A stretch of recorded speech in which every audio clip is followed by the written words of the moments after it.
They called her a perfect mother. But that night, she heard her own voice whisper her daughter's name. No signs of an intruder. No explanation from the police. Only a child who stopped looking into mirrors. She says she protected her daughter. But the truth is much darker. Stay until the end, because the real horror was never outside the house. The night was colder than usual, as if the world itself had decided to punish anyone who dared to step outside. Moonlight spilled across the narrow streets, painting them in a silvery glow that made every shadow seem alive, every corner a hiding place for something dreadful. I had always considered our neighborhood safe, filled with the mundane comfort of street lamps and neighbors who waved and smiled. But tonight, I knew better. Tonight, I understood that safety is an illusion, one that shatters in the blink of an eye. It began with a sound so subtle that I almost dismissed it as a trick of the wind. A metallic scrape, sharp and deliberate, like someone trying to pick an invisible lock. My heart stuttered in response, a rhythmic thump that felt dangerously slow in the quiet house. I froze, listening intently, hoping that the sound would fade. But it did not. It came again, closer this time, resonating from the direction of my daughter's room. A chill ran down my spine, a forewarning that what lay ahead was far from ordinary. I crept down the hallway, each step measured, silent, as though any noise could summon whatever waited in the shadows. The house felt alien, every familiar corner distorted by the moonlight. I reached my daughter's door and hesitated. Her room was dark, the curtains fluttering slightly in the cold draft sneaking in from the cracked window.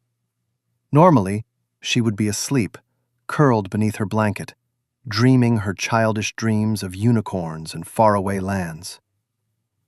But tonight, there was an unsettling silence, and I realized with a spike of dread that she was not in bed. My hand trembled as I reached for the doorknob, half expecting it to burn beneath my touch. The scrape came again, and now I knew it was not the wind. Someone, or something, was inside the house. I pressed my ear to the door, and the world narrowed to a pinpoint of sound. My daughter's shallow breaths, a whisper of movement, and the scrape that gnawed at my nerves. I drew a deep breath, bracing myself for whatever I would see. When I opened the door, my worst fears crystallized into reality.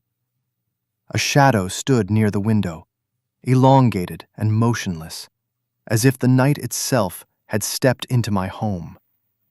It was human-shaped, yet its presence felt unnatural, almost predatory. I froze, caught between terror and instinct, unable to reconcile the mundane familiarity of my home with the menace before me. My daughter's name barely escaped my lips. No response. The shadow remained still, and a part of me, rational and desperate for explanation, tried to convince me that it was a neighbor, a prank, someone harmless. But the air told a different story. Heavy, oppressive, and cold, carrying a promise of danger. My instincts screamed at me to act, to protect, but my body refused to move. Then, a sound, a whisper reached my ears, faint yet distinct, calling my daughter's name.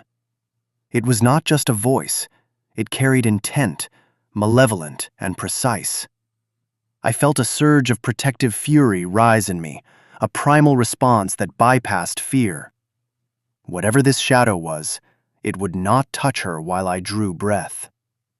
I grabbed the first object within reach, a heavy skillet from the kitchen counter, and stepped toward the shadow. Each movement felt both urgent and impossibly slow, as if time itself had slowed to give me every second to comprehend the nightmare. The figure shifted, reacting to my approach, and I finally saw the hooded outline of a person. Their face remained hidden, but the stance, the slight tension in their limbs, spoke of calculation, of intent. My daughter, her small hand clutching mine, trembled against me. I whispered assurances I did not feel, words like, "It's okay, I'm here," though the quiver in my voice betrayed the terror I could not suppress. The shadow hesitated for a moment, almost measuring me, before retreating a step. And in that instant, I knew the fight had begun, though the rules were unclear, and the enemy was both terrifying and enigmatic. We barricaded the door with every heavy object we could find, chairs, a small dresser, anything that could delay the inevitable. The scrape continued outside, relentless and patient, testing the defenses of a frightened mother and her daughter. Every sound amplified in the silence, the faint creak of floorboards, the rustle of fabric, my daughter's breathing, uneven and fast. I felt trapped, yet determined. I whispered strategies I had never spoken aloud, thoughts forming as survival instincts. Hide. Fight if necessary. Never let the shadows see fear. I thought of the stories I had read about women protecting their children, the fierce and unyielding courage that sometimes erupted in the face of impossible odds. Now, I was living one of those stories, and there was no choice but to see it through. The whisper came again, this time directly beneath the door, low and deliberate. My daughter's name, spoken as though tasted, savored. My blood ran cold. Whoever or whatever was outside knew us intimately. The house no longer felt like a sanctuary. It was a trap, and we were the prey. I realized then that hiding would not save us. We had to act, to confront the presence, to assert control over the fear that threatened to consume us. With my daughter clinging to my side, I stepped out into the hallway, skillet raised, voice booming as I yelled for it to leave. The shadow recoiled, a flinch that gave me hope. Yet my relief was tempered by the awareness that this was only the beginning. The figure lunged, and the world contracted to a singular point, the swing of metal, the impact, the thud as it fell to the floor. I stared, heart hammering, at the hooded forms sprawled before me. Victory, fleeting and tenuous, shimmered briefly, only to be shattered by an unsettling revelation. There was movement beneath the hood, subtle but unmistakable, and a familiar voice, my daughter's voice, emerged in a whisper that made my knees buckle. "Mama, why did you stop?" I froze. My daughter was clinging to me. She could not speak in that tone. A cold, alien chill snaked through my body as the figure slowly removed the hood, revealing a face that was horrifying in its clarity. Not my daughter. Not any child I knew, but a reflection. Twisted, familiar, impossibly perfect in mimicry. A being that wore the mask of innocence while harboring something unspeakably monstrous. The night stretched on, silent but for the whispers that filled the house, carrying words I could not comprehend, yet felt deep within my bones. Fear, confusion, and rage battled within me as I realized the truth. The danger was never external.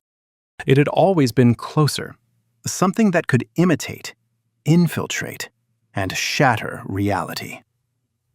I grabbed my daughter, holding her as close as I could, praying that the realness of her warmth and heartbeat could anchor us against the horror outside. Yet the reflection, the mimic, remained, watching, patient. And in the faint light of dawn, I understood that the nightmare had not ended with a strike, with courage, or with instinct. It had only begun. The first light of dawn was a cruel joke. It painted the walls in soft yellows and pinks, a false serenity that mocked the terror of the night. I held my daughter tightly, feeling the steady rhythm of her heartbeat beneath my ear, and yet, the sense of danger had not eased. The house, once familiar and safe, had become a labyrinth of fear. Every shadow seemed to stretch longer, every corner hiding something that moved with a mind of its own. I tried to convince myself that the hooded figure, the mimic of my daughter, had vanished with the first light. But even as I whispered reassurances to my trembling child, I sensed it watching us. A presence that did not belong to the natural world, that existed only to unsettle and terrify. I moved carefully through the house, checking every door, every window, every reflective surface. Mirrors, in particular, made my skin crawl. In each one, I saw her, my daughter, but not entirely. There was always something off. A glance that lingered too long, a smile that did not belong. Breakfast became a tense ritual. I prepared oatmeal and tea, my hands shaking, the mundane act of pouring cereal into a bowl feeling absurd against the backdrop of horror. My daughter nibbled quietly, eyes wide, avoiding the mirrors that lined the hallway. I watched her, my mind teetering between relief and suspicion. Could it be that the real danger had left? Or was it simply waiting for the moment when we were most vulnerable? As the morning wore on, the house grew colder, not physically, but in a way that made the air feel thick and unbreathable. I noticed shadows moving where none should have been, corners darkening inexplicably, a whisper of motion just beyond my peripheral vision. And then came the sound, a soft, deliberate knocking, echoing from the attic. My pulse quickened. We had not even considered the attic. In every story I had ever read, the attic was a place of secrets, of hidden horrors, and tonight, it called to us. I carried my daughter with me as I climbed the narrow stairs, the wood groaning under our weight. The knocking continued, rhythmic, almost polite, as though it were testing our resolve. Reaching the attic door, I hesitated, hand trembling on the knob. I could feel the presence of something just beyond the barrier, something that knew me, knew us. I took a deep breath and opened the door, expecting darkness. Instead, I found a room bathed in soft, unnatural light. The walls were lined with mirrors, all angled to reflect every corner of the space, and in the center, seated on a dusty chair, was the hooded figure. But this time, it was not alone. Surrounding it were dozens of reflections, not in the mirrors, but in the air itself, hovering like ghosts. Each one was a perfect copy of my daughter, eyes wide, smiles wrong, smiles that spoke of malice rather than innocence. My stomach turned. I realized then that the entity was multiplying, using reflection as a medium, creating an army of phantoms that could mimic reality. I stumbled back, pulling my daughter with me, and the figures remained, silent, observing, patient. They did not move forward, yet their presence was oppressive, a weight pressing against my mind. We retreated down the stairs, but the house seemed to shift around us. Hallways elongated, doors appeared where there had been none, and the familiar floorboards now creaked underfoot in ways that suggested intelligence rather than chance. It was as if the house itself had become a trap, designed to disorient and terrify. My daughter clung to me, her small hands digging into my arms, and I whispered promises I did not know I could keep. By mid-morning, exhaustion set in. The night had taken something from us, not physically, but from the core of our being. I realized that survival alone would not be enough. We had to understand the nature of what we were facing. And then, in a moment of grim clarity, I understood. The entity was feeding on fear.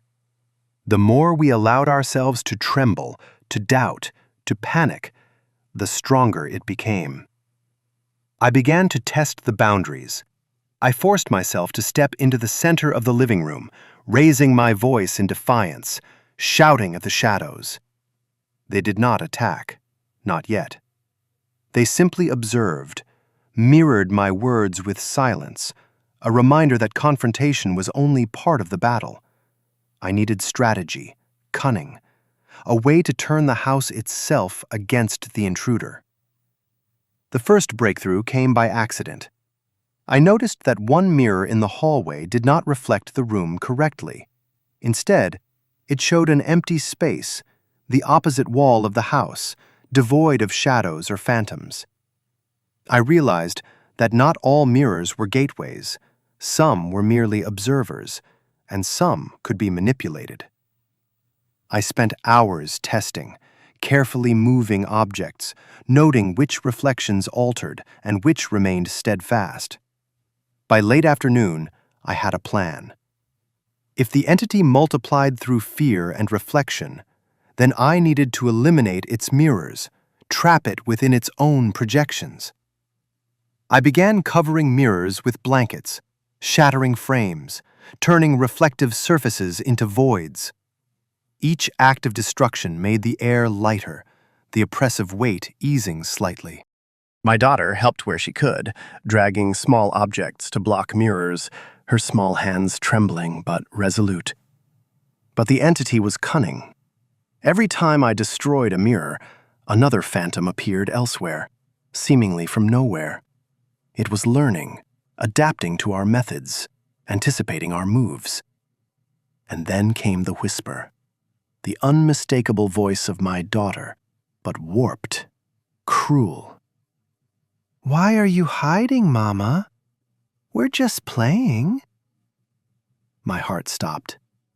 She was there, in my arms, yet the voice was not hers. Panic surged again, but I forced myself to focus. The mimic was tied to perception, to the belief in its reality. If I could break that perception, perhaps I could weaken it.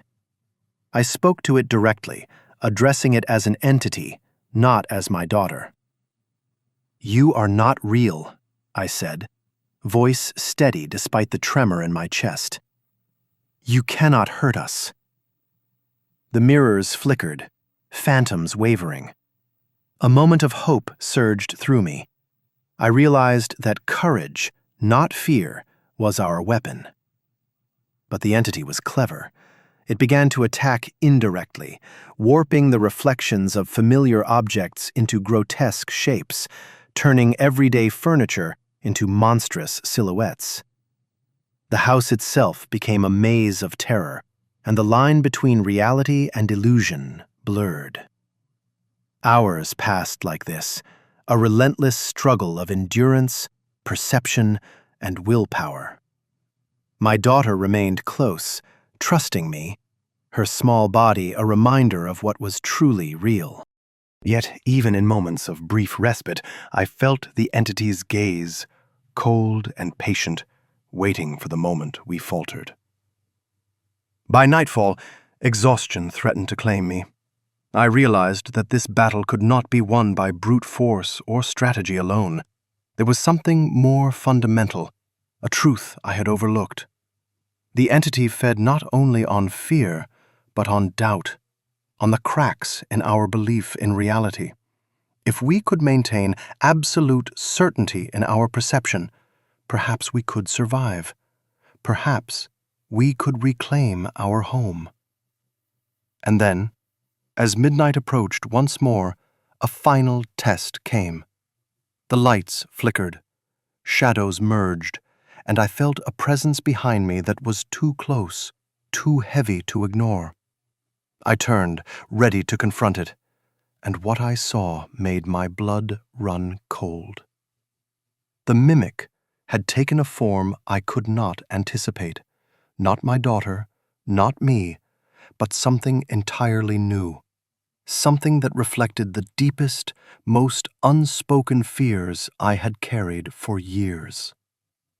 The shape standing behind me did not belong to any nightmare I had ever imagined. It was not monstrous in the way horror stories prepare you for, not dripping with claws or fangs. It was far worse. It was ordinary, familiar, human. It wore my face. Not a distorted reflection, not a warped copy like the others. It was me, exactly as I remembered myself before everything broke.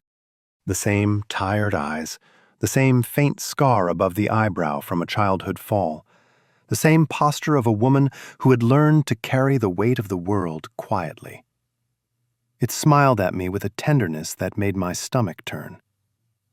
"You finally understand," it said softly, using my voice with flawless precision. I stepped back, my heel catching on the edge of the rug. My daughter whimpered behind me, pressing her face into my back. I could feel her breath, warm and real, and clung to that sensation as if it were the last anchor to reality. "You're not real," I said, though the words felt thin now, fraying as they left my mouth. The thing wearing my face tilted its head, studying me with a curiosity that felt almost affectionate. "I'm the realest thing here," it replied. "I'm the part of you that never slept, the part that listened when no one else did." The lights dimmed, and the house groaned as if reacting to its presence. Mirrors we had covered earlier began to vibrate beneath their blankets. I realized then that this was not an intruder that had entered our home. It was something that had been waiting for the right moment, the right weakness. "You fed me," it continued calmly.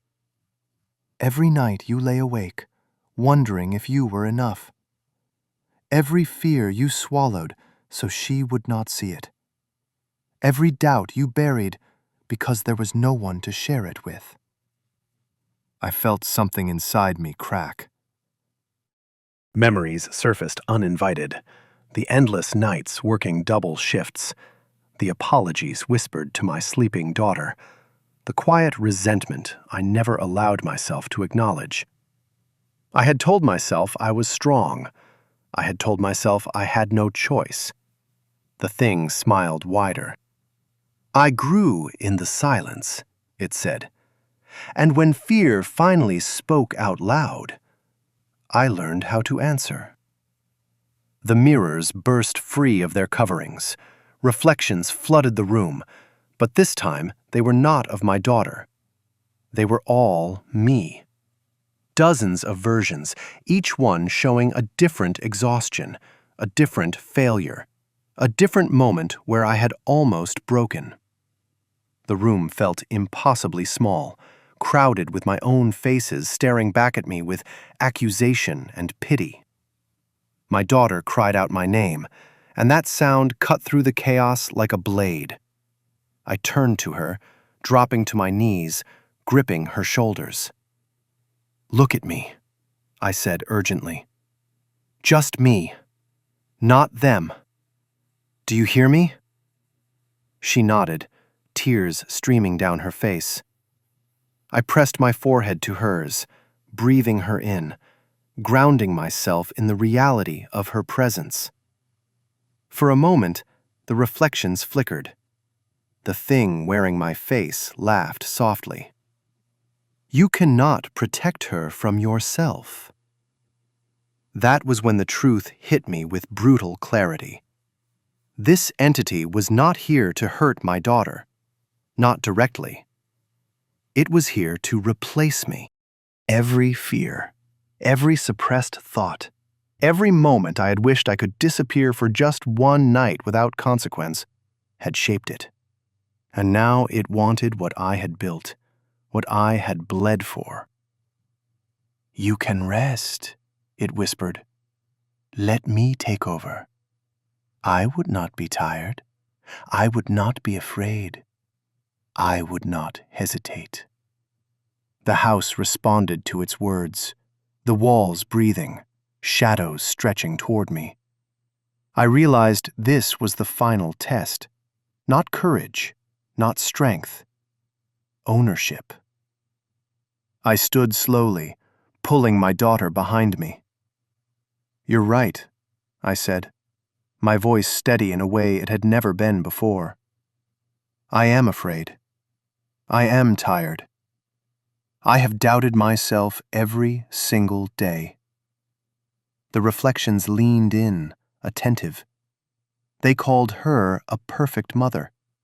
But that night, she heard her own voice whisper her daughter's name. No signs of an intruder. No explanation from the police. Only a child who stopped looking into mirrors. She says she protected her daughter. The truth is much darker. Stay until the end. Because the real horror was never outside the house. "But I never wanted to disappear," I continued. "I wanted to survive." The thing frowned for the first time. "I did not feed you," I said. "You stole scraps. You lived in what I refused to face." The air shifted. The reflections wavered. I took a step forward, then another. "You are not me," I said, louder now. "You are what I outgrew." The thing screamed, not in rage, but in panic. The sound shattered the mirrors, glass raining down like ice. The house convulsed, lights exploding, walls cracking. The reflections collapsed into nothingness, sucked inward as if reality itself was reclaiming space. The thing staggered backward, its face flickering, struggling to hold form. "You cannot exist without me," it hissed. "No," I said quietly. "You cannot exist without my silence." I turned my back on it and wrapped my arms around my daughter. The scream rose again, sharper, desperate, and then stopped abruptly. When the house fell silent, it was complete, heavy, real. Morning light filtered through shattered windows. The mirrors were gone. The house was damaged, scarred, but standing. I stood there for a long time, holding my daughter, waiting for fear to return. It did not. The police arrived later, responding to reports of noise, broken glass, screaming. They searched the house, took statements, exchanged concerned looks. They found no intruder, no evidence of forced entry, no explanation that fit into their forms and protocols. One officer gently suggested exhaustion, stress, trauma. I did not argue. Weeks passed. We moved. A smaller place, fewer mirrors, more light. My daughter slept through the nights again. She laughed. She healed. I thought it was over. Until one evening, and as I tucked her into bed, she looked at me with an expression far too calm for a child and asked, "Mama, do you still hear her?" My hands froze. "Hear who?" I asked carefully. She frowned, as if confused by my ignorance. "The other you. She does not talk much anymore, but she watches." I forced a smile, kissed her forehead, and turned off the light. In the hallway, my reflection stared back at me from the darkened window. Tired, older, real. Behind my eyes, something moved, and for the first time, I understood the truth that terrified me more than any shadow or whisper ever could. The monster did not want my daughter. It wanted the life I was barely strong enough to keep. And it was still waiting.